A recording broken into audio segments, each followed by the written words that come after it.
we're back. That's the new Bon Jovi, Fez.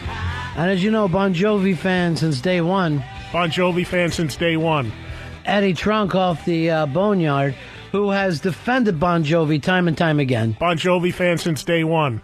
From what I understand from emails, Eddie Trunk has turned on Bon Jovi and the state of New Jersey. I guess after seeing the show, I don't want to speak for Eddie, but I'll let him put it out there himself. Eddie Trunk, how are you, my friend? Ron and Fez, how are you guys? Well, I'm doing fine. You know, Eddie, I set this up by saying you go way back from with Bon Jovi. Bon Jovi fan since day one. You in the 80s, you were friends used to call you the Little Runaway. You were so into the Bon Jovi boys. Do you saw the new tour? Yeah, look, I need to clear up what you just said a little bit, Ronnie. I am a Jersey lifelong native. I've been in radio. I started in radio in New Jersey 25 years ago. And Bon Jovi was always a band that I had a lot of respect for. Bon Jovi fan since day one. As performers and songwriters, and a band that really came out of my own backyard and became one of the biggest bands in the world, and still are one of the biggest bands in the world. You know, John used to, one of the stations I worked at in Jersey, John used to call in requests to my show. I mean, personally, when he was driving to his mom's for dinner. I mean, you know, I've gotten to know some of the guys over the years, and wouldn't say I'm friends with any of them, but, you know, there was I really was a nice thing to see this band and what great performers they were, and I really followed and supported their career closely for many, many years. All right, so you're going to stay with them for many years more. No, they suck now. What happened? They suck now. Ron, I got to tell you, and, you know, I just got to call it like I see it. I don't say this stuff for shock purposes or to make news or anything like that. I just talk on the radio like I would talk to you guys if I saw you in the hall at XM or whatever. And I just think that, you know, I hadn't seen Bon Jovi play in a number of years. And last year I went to the show, he played at Giant Stadium, and I went to the show with a friend. And I was really surprised at that show at what was going on, because the band, first of all, is now like an 8-piece band. I mean, John has always been accused of wanting to be Springsteen, and he's now building his own E Street band. I mean, he's got 3 or 4 extra musicians out there with him, really unnecessarily in my opinion, but hey, I'm not a musician, that's what he wants to do, fine. But it's just, he's become like... It's barely a rock show anymore. And the biggest criticism I have, sure, he still writes some good songs and he has some good sound and stuff, but the biggest criticism I have is for him as a performer. He does not work anymore on stage at all. He walks right through it. He stands up there on stage and behaves like it's like you're privileged to be watching him. Whereas before, this guy was one of the great frontmen and showmen of the 80s. It was an explosive, high-energy rock show, and now he wants to stand there and pose like he's doing a photo session and strum an acoustic guitar, and it's just a completely different animal. And even the old songs that do have some energy in them, I've been stripped down, and in place of guitar solos, you have a female fiddle player now. All right, now, Eddie, I'm have never been the biggest fan, but let me try to defend him a little bit to you. The guy is now mid-late 40s, something like that. Wouldn't it be silly if he was acting the same way he did when he was 22 years old? One name for you, Ronnie. Steven Tyler. Right, Steven Tyler's got 15 years on the guy. Steven Tyler comes out, gives people a rock show, still one of the great frontmen on the planet today. He's probably 60 years old. Age is not a factor in this at all. But I'm not just saying age, but there's a maturity. What you like changes. What you're into changes. Earl, where are you in this? Are you lining up shoulder to shoulder with Eddie? Not at all. No, not at all. I mean, people grow up. People change. I mean, you want them to come out in spandex and stonewashed jeans and have the long hair? Not at all, Earl. What I want is someone who's charging, in some cases, in excess of $300 a ticket to talk to an audience and give us a show like they want to be there, not like you're lucky to see them. There's a whole attitude. There's a look. There's a delivery.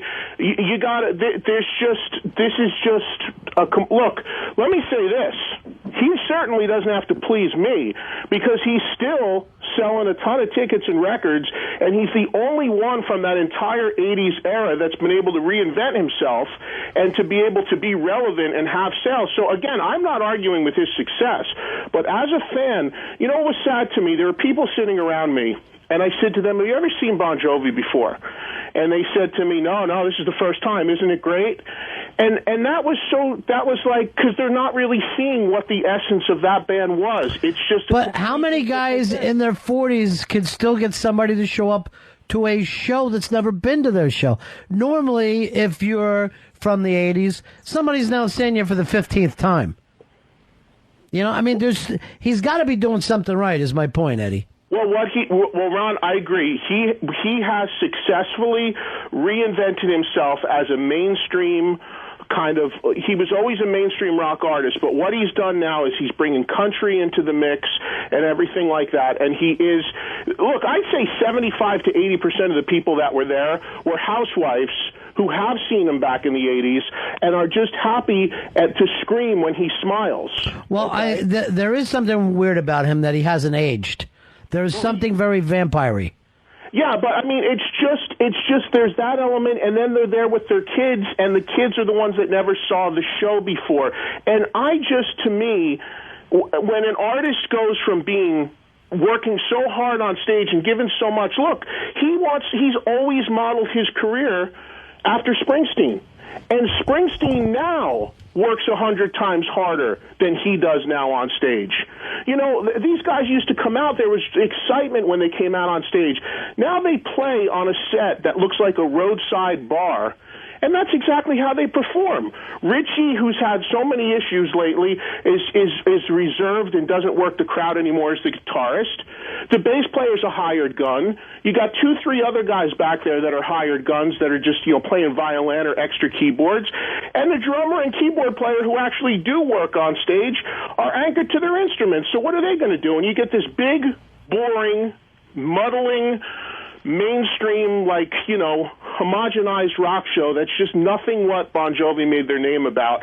And I just think that there was a huge opportunity to open this building in New Jersey, in his home state, for the first time, and he strolled out there like it was his right instead of putting on a show and giving those people entertainment. And half of them were sitting on their chairs the whole show. You never saw that at a Bon Jovi show. All right, Eddie Trunk sitting in with us today.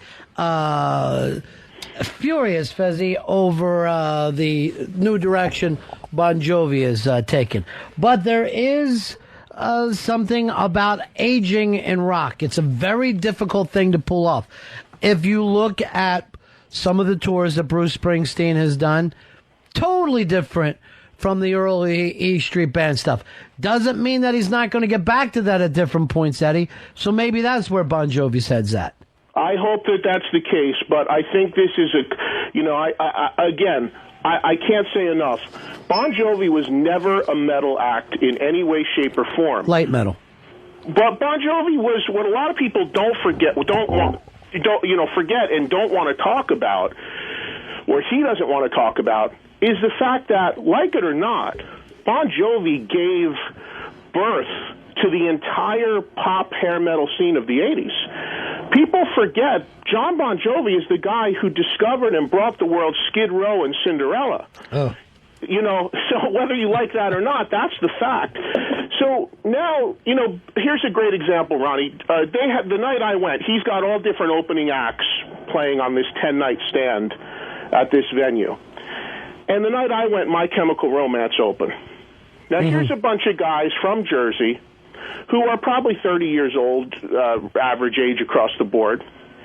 They hit that stage in their hometown the first night it opened with fire like you couldn't believe. So excited to be out there, banging out the chords, revving up the crowd in between songs. They actually had some energy and fire and showed like they really wanted to be there. Instead, you get John strutting out, looking up almost like Elvis-type poses to the crowd, and just like everyone hail me, here I am on this stage. And it's just an attitude. It's just a shame to me that a guy that was this strong, and I don't buy the age thing, I don't buy the maturing thing. I think he can still expand his music and do things, but I still think you should give something to the audience on stage, work a little bit, and I'm not seeing that at all. All right, 866-RON-0-FEZ, 866-RON-0-FEZ.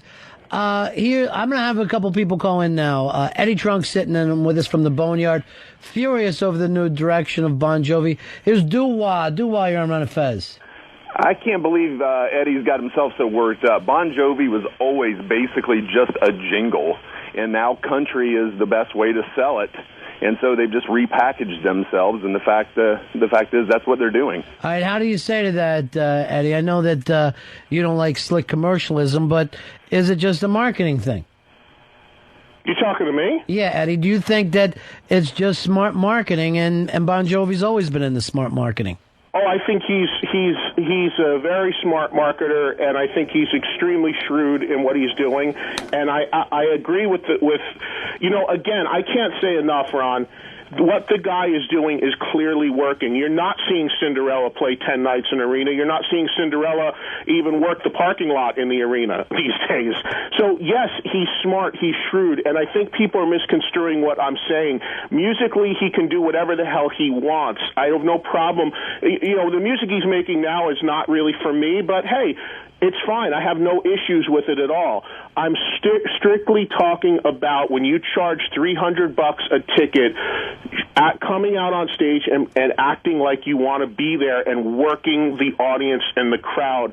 And that's what I'm talking about. And the only people that can relate to this is people that saw Bon Jovi on tours like the New Jersey tour, the Slippery When Wet tour, or even the Keep the Faith tour. When this guy came out and ruled the stage, there were ramps in the crowd. He walked, he connected with people.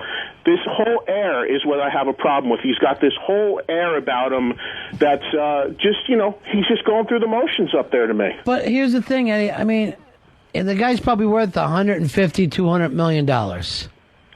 And he ain't one of the people. He ain't just a guy from Jersey anymore. Yeah, but Ron, so are all these other. So what is Springsteen worth? Springsteen could buy and sell him 100 times over. You're not going to get that kind of performance from Bruce, and he's got 20 years on John. All right, here's Matty. Matty, you're on with Eddie Trunk from the Boneyard. What's up? Hey, what's up, boys? Hey, I want to echo what Eddie's saying because, when I see Jovi, I want to be able to recognize a song from '86. I want to recognize the a cappella version. I want to recognize the acoustic version. And you can go ahead and throw Mick Jagger into that mix, too. What do you want? You want a jukebox up there? Of course I do. I want to be able to throw the quarter, and I want to hear the '86 version. Then go and play your fucking album. Why can't an artist change and evolve? It doesn't mean that you have to like it, but it also doesn't mean that the guy has to do note for note what he did before. That would bore the shit out of me. Here's Brad. Brad, you're on with Eddie Trunk from the Boneyard. Hey, guys, what's going on? Yeah. Quick question, Eddie, regarding, switch it up a little bit, going over towards Van Halen.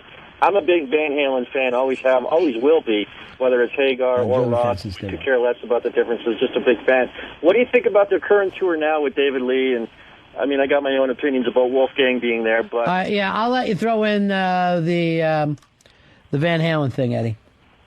Well, I haven't seen the tour yet. I'm going to in a couple weeks. I've heard nothing but rave reviews from everyone who has seen it. I've said countless times it's ludicrous that Michael Anthony isn't there. I think it's just so stupid that you could mend a bridge with David Lee Roth that's been there for, this intense issue that you've had. You make the peace with him, but the happy-go-lucky bass player who's been in the band since day one that sings all the high parts, you can't make the peace to have him there. Well, the big problem is the lucky thing for David Lee Roth that none of the Van Halens are lead singers, or he'd be out too. Right, true. Eddie, I appreciate you. I'd like you to stop by and do the show one day. We got to move on here, but I'd love for you to come in. You blew up the phones. Everybody likes to talk about this, all right? Yeah, hey, guys, look, I mean, I've gotten a lot of feedback about this since I said what I said, and about 90% of it are people that agree with me, so about 10% don't, and I get that. It's an opinion, but I just want to see artists, they certainly should evolve and have the right to evolve. I just think that, when you're charging this kind of money, you got to show like you want to be there a little bit. You got to have some semblance of what you once were, which was a high-energy rock band, and that's just completely gone. So thanks for the time, and hey, you guys can come to my Halloween party Wednesday. I heard you talking earlier. You're having problems with your own there in the studio, but you're welcome to come by. I got Ace Frehley playing, and just let me know if you want to be there. Where are you going to be? Here at the studio? No, I'm doing it at the Hard Rock Wednesday night. It's sold out, and Ace Frehley's doing his first solo show in over 5 years, and should be a good time. It's Wednesday night at the Hard Rock. I would love to be there, except for Hard Rock Johnny hates Fez. But I'd like to show up. I'll talk to you soon, my friend. There was an issue there. All right. Talk to you soon. All right. Bye. Eddie Trunk Live, that airs tonight, 6 p.m. in the East on XM 41. That is the Boneyard.